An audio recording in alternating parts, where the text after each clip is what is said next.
Assalamualaikum warahmatullahi wabarakatuh. Baiklah, kita lanjutkan materi kita hari ini masih di transfer aset, tapi aset yang tidak dapat disusutkan.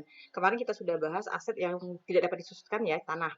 Jadi kita akan coba hari ini bahas untuk aset-aset yang dapat disusutkan selain dari tanah berarti. Oke, kita langsung masuk ke contoh kasus ya.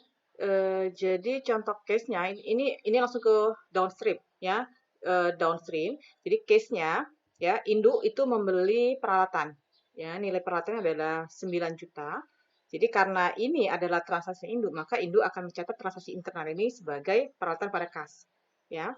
Nah, kita asumsikan misalnya kan peralatan ini dimiliki oleh induk dalam jangka waktu 3 tahun ke depan. Jadi dalam jangka waktu 3 tahun ke depan aset ini dimiliki oleh induk, dipakai itu sendiri, ya. Maka induk itu akan mencatat beban penyusutan selama 3 tahun pertama itu. Ya, berarti kalau misalnya aset itu dibeli di 31 Desember 2005, berarti beban penyusutan yang akan dibuat oleh induk atau yang akan dicatat oleh induk itu adalah untuk 2000X5, X6, dan X7. Ya, jadi setiap tahun induk akan mencatat beban penyusutan ini. Ya, jadi ini adalah beban penyusutan yang akan dicatat oleh induk 3 tahun pertama. Ya, 2000X6, 2000X7, dan 2000X8. Oke, jadi Rp900.000. Asumsikan, misalkan dengan nilai perolehan 9 juta, ya umur ekonomisnya 10 tahun tanpa nilai sisa. Jadi tinggal bagi ya. Jadi harga perolehan dibagi dengan umur ekonomisnya. Jadi penyusutan per tahunnya itu adalah 900.000. Artinya apa? Kalau 3 tahun beban penyusutan sudah dicatat oleh induk, berarti induk sudah mencatat akumulasi selama 3 tahun itu. Berarti total akumulasi yang sudah dicatat oleh induk itu adalah sebesar 2.700.000. Ya, untuk 3 tahun ya. Oke. Kemudian, oke, ini adalah transaksinya. Misalkan ya, induk membeli 80% saham anak pada 31 Desember 2008 pada nilai buku dengan harga beli 240 juta. Pada saat itu ya, per 31 Desember itu induk menjual peralatan ya. Jadi peralatan tadi dijual dengan harga 7 juta. Ya. Oke, kemudian informasi lainnya ya. Pada tahun 2000X8, ini 2000X8 ya, induk melaporkan laba bersih ya. Jadi ada laba induk, keuntungan penjualan, peralatan, dividen induk. Oke, yang kita perlukan adalah informasi dari anak. Di anak melaporkan laba 50 juta, kemudian membagikan dividen 30 juta. Kita mulai dari transaksi yang kedua ini pada saat induk menjual peralatannya kepada anak. Ya. Jadi ketika induk menjual peralatan pada anak pada tanggal 31 X8 ya. Jadi harga transfernya itu adalah 7 juta ya, maka induk ya ketika transfer aset itu dilakukan, maka induk akan mencatat penghentian penggunaan aset ya per 31 Desember 2000X8. Jadi ya kalau aset yang dimiliki oleh induk itu dihentikan penggunaannya, berarti asetnya ditransfer, dikeluarkan dari pembukuan induk. Ya, berarti kita kreditkan ya. Kemudian pada saat 3 tahun pertama, karena induk sudah mencatat akumulasi selama 3 tahun, maka akumulasi penyusutan peralatan yang sudah dicatat oleh induk itu pun harus dieliminasi atau dihapuskan dari pembukuan induk. Kemudian, apa yang diterima oleh induk ketika dia mentransfer asetnya kepada anak?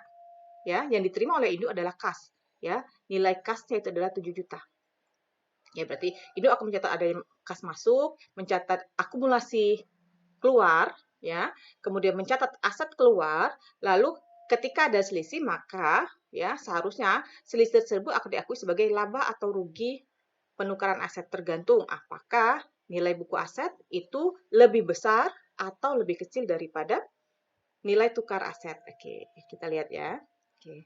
Nah, ini adalah jurnal yang dicatat oleh anak ketika anak memperoleh aset dari induk. Ya, jadi langsung saja dicatat oleh anak sebesar harga perolehan yang diterima oleh anak, yaitu sebesar 7 juta. Ya. Sedangkan induk, ya, ketika induk mentransfer aset, maka induk itu akan mencatat, oke ini, ya, jadi terima uang kas 7 juta, ya, kemudian mencatat akumulasinya, peralatannya, oke, jadi ada keuntungan penjualan peralatan di sini. Dari mana? Ya, tinggal selisihkan antara berapa harga jual aset dibandingkan dengan nilai buku aset pada saat penukaran. Jadi jangan lupa ya, ini materi ini Ibu hanya ulang ya. Kalian udah dapat materi ini di mata kuliah akuntansi keuangan menengah 1 di aset tetap. Ya, jadi di sini kelihatan bahwa oh ternyata harga jual peralatan itu lebih besar daripada nilai bukunya. Makanya ada keuntungan sebesar 7 juta. Jadi ini adalah transaksi internal yang akan dicatat oleh induk ketika induk melakukan transfer aset ke anak. Oke, fokus kita adalah per 31 Desember 2008 pada saat akuisisi dilakukan. Ya. Oke, ini adalah 31 Desember 2008-nya.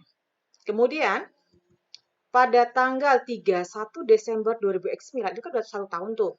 Ya, artinya ketika anak memperoleh laba, maka induk akan mengakui. Ketika anak membagikan dividen, maka induk juga akan mengakui. Oke, kita balik lagi. Ketika anak memperoleh laba, maka induk akan mencatat, ya, sorry di bawah. Ya, induk akan mencatat adanya penambahan investasi pada pendapatan saham pada PT anak. Ya, kemudian ketika anak membagikan dividen, maka induk juga akan mencatat ya kas pada investasi. Ya, sebesar apa? Sebesar persentase kepemilikan induk ya dikali dengan total dividen yang dibagikan oleh anak untuk pengakuan pendapatan dividen. Kemudian untuk pengakuan pendapatan labanya yang akan diakui oleh induk itu adalah sebesar persentase kepemilikan induk terhadap anak dikali dengan total laba anak. Oke, jadi sudah ini.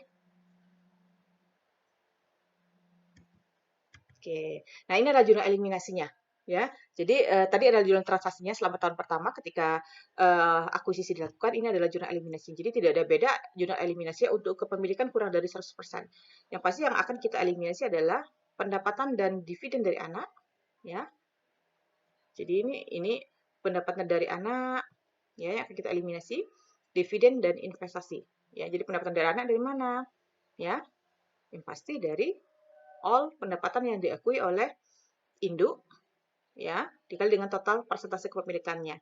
Ya, jadi kalau total laba anak 50 juta, berarti 80% dari 50 juta itu adalah 40 juta.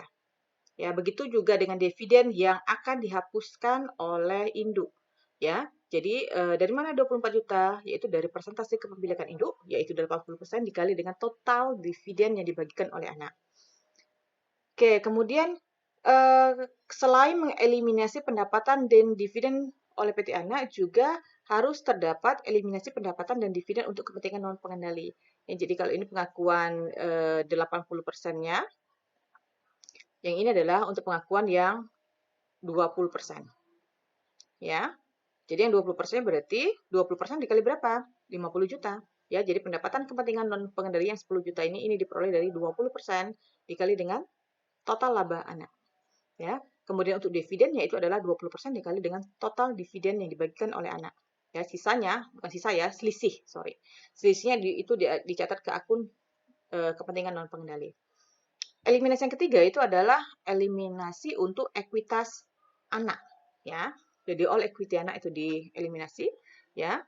Kita asumsikan ada saldo saham biasa sebesar 200 juta, saldo laba awal 100 juta, kemudian investasi dalam saham anak awal itu adalah 240 juta, ya. Kemudian kepentingan non pengendali itu 60 juta.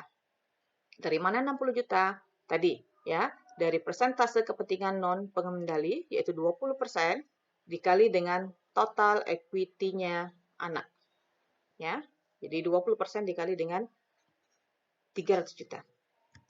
Oke, nah ini tambahannya ya. Jadi untuk transfer aset yang bisa disusutkan pada saat jurnal eliminasi, maka yang akan kita eliminasi adalah total kenaikan peralatannya, ya, keuntungannya dan akumulasinya, ya. Jadi asumsinya tadi karena ketika mereka bergabung mereka adalah satu perusahaan, maka tidak ada pengakuan laba antara induk dan anak. Oke, mungkin itu yang bisa Ibu bahas. Silakan nanti dipahami kembali. Makasih.